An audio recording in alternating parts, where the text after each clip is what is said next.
Hello, welcome to House News.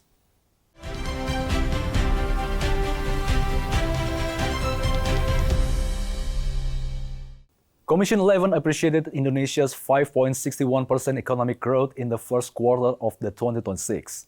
The achievement reflects the government's efforts to maintain steady and sustainable national economic growth. Commission 11 of the House believes government strategic programs can maintain economic stability during a period of global uncertainty. The programs are expected to expand job creation and strengthen Indonesia's economic performance despite ongoing geopolitical and global economic pressures. Member of Commission 11 of the House, Putri Aneta Komarudin, stated many factors influence the economic growth, including government spending, which currently supports strategic programs to create more jobs opportunities. She said initiatives such as the Red and White Village Cooperatives, Free Nutritious Meals Program, and Fishermen's Villages represents concrete government commitment to expand employment opportunities and reduce unemployment rates. Putri also explained global geopolitical conditions have put pressures on people's purchasing power. Government efforts in distributing social assistance, subsidies, as well as incentives for certain sectors are important in maintaining economic stability for the public. Ya, tentu kalau daya beli kita sangat dipengaruhi juga dengan faktor geopolitik yang ada sekarang. Kita tahu perang di luar Indonesia itu bukan batas kewenangan kita sebagai pemerintah. Jadi tentu kebijakan-kebijakan bantalan sosial yang sekarang pemerintah terus-menerus genjot seperti bantuan sosial, subsidi, PPN yang ditanggung untuk industri penerbangan dan lain-lainnya itu sebenarnya sangat baik untuk menopang daya beli masyarakat yang mungkin sekarang sangat tergerus dikarenakan kondisi geopolitik yang serba tidak pasti. Furthermore, Putri emphasized economic programs should not only focus on achieving high growth figures, but also on delivering real benefits to the public. She highlighted people need to feel the impact directly through more job opportunities and stronger purchasing power to support their daily lives. Therefore, Putri encouraged the government to maintain a balance between economic growth and social protections. From West Kalimantan, Bondan Imana, TVR Parliament Report. Deputy Speaker visited the Yogyakarta Regional Police to review the progress of the investigation of the child abuse case at Little Arecia Daycare. The violence against children cases must be based on two main principles: firm law enforcement and systematic preventive measures. Indonesian police have arrested 13 people after shocking images of alleged abuse against small children at a daycare center in Yogyakarta went viral, sparking outrage across the country.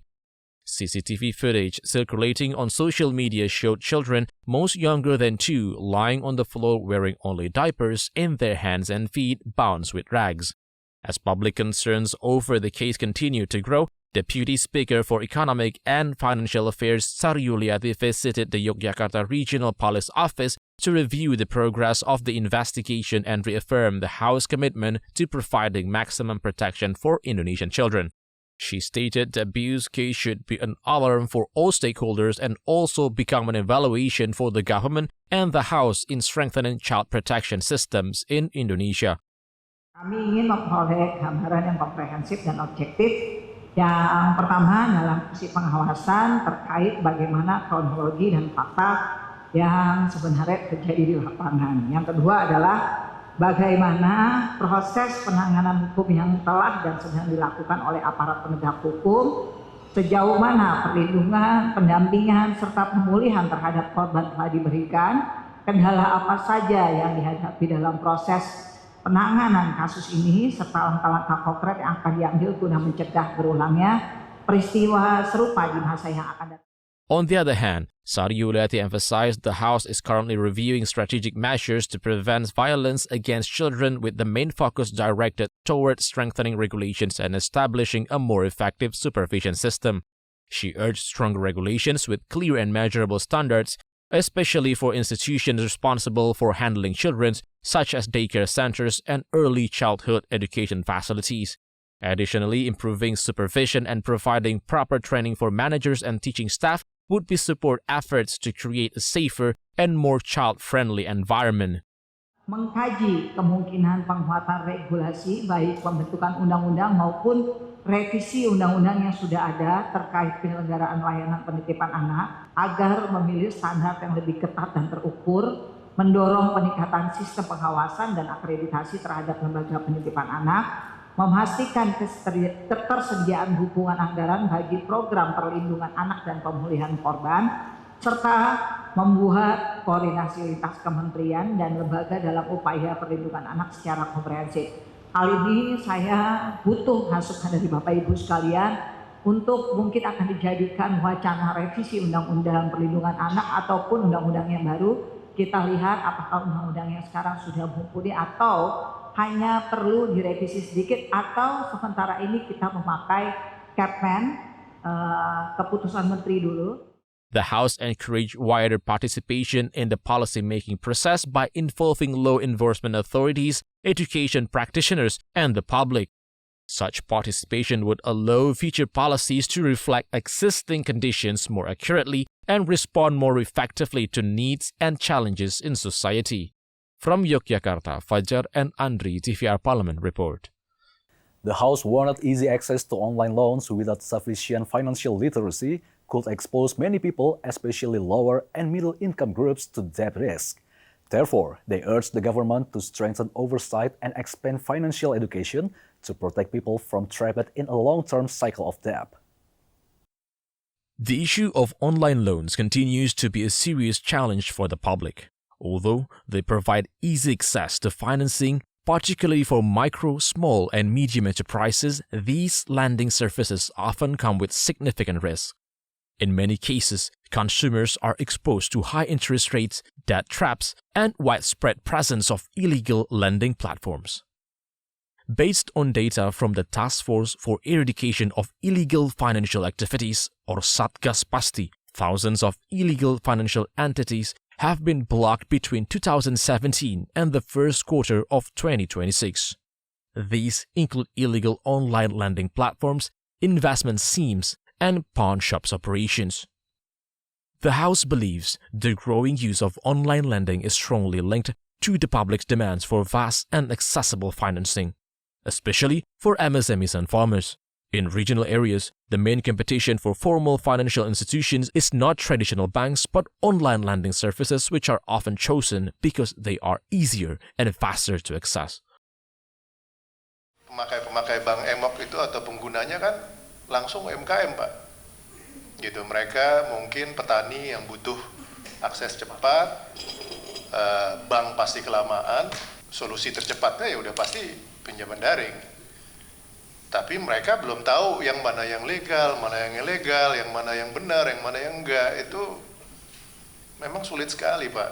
Gitu. Awalnya saya mikir selama saya lagi turun ke dapil itu, mungkin lawannya adalah bank rakyat yang ada di situ. Tapi ternyata enggak juga. Ternyata lawannya adalah Bapak mestinya yang bisa menguatkan itu, dibantu dengan kita memperkuat dari Undang-Undang P2SK-nya. Gitu. Jadi ya di sini semua harus sama-sama kerja keras nih, Pak. Memang apalagi yang banyak dari luar negeri masuk gitu kan. Gitu. Jadi itu aduh, saya juga sebenarnya mendukung sih kalau ini memang solusi utama untuk pembangunan UMKM menurut saya ada di tangan fintech. Tapi tidak mungkin terjadi kalau memang tidak ditata dengan benar.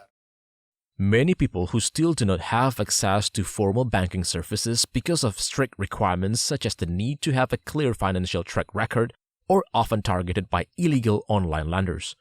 These illegal lending services also frequently disguise themselves as cooperatives in order to appear legitimate and gain public trust. Currently, Commission 6 of the House, together with the government, is discussing revision to Law No. 25 of 1992 on cooperatives. The revision aims to strengthen the role of cooperatives as an alternative source of public financing. The House considers cooperatives as a fair and sustainable financing options for the public. Through the Cooperatives Bill, the role of cooperatives is expected to be further strengthened, including in providing more affordable access to financing. Belum semua masyarakat kita itu bankable, ya. Berarti belum semua punya rekam jejak yang jelas yang bisa diterima oleh perbankan.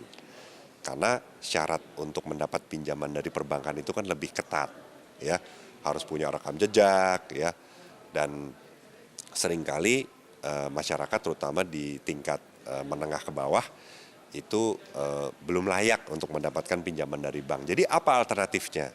Nah, alternatifnya kalau pinjol misalnya ya, itu kan bunganya sangat tinggi, malah akhirnya menyulitkan mereka untuk membayar bunga dan pokoknya.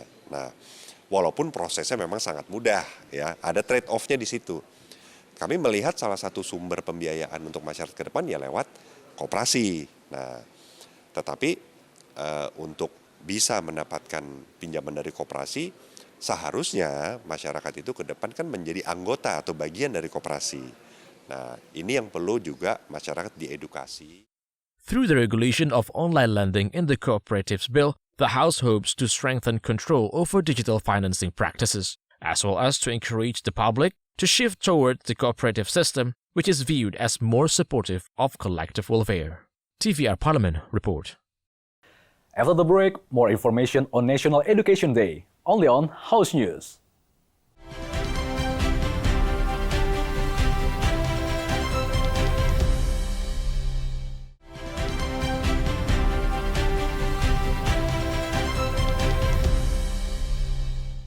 Commission 10 hopes National Education Day should strengthen character education for Indonesian students. Amid rapid digitalization, the national curriculum must emphasize ethics, integrity, and moral values. The 2026 National Education Day commemoration is an opportunity to review the direction of education development in Indonesia. The ongoing transformation of the education system requires the participation of various stakeholders. Thus, all students can equally experience the quality of learning.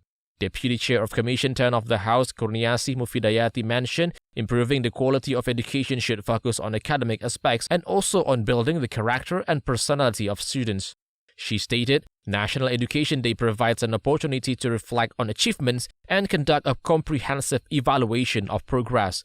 Additionally, the education policy should be aligned with stronger efforts to build students' character. Karena maraknya kasus ataupun kejadian tindak kekerasan, pelecehan seksual, kemudian juga kesehatan mental dari peserta didik, baik itu di SD, SMP, SMA, bahkan di perguruan tinggi.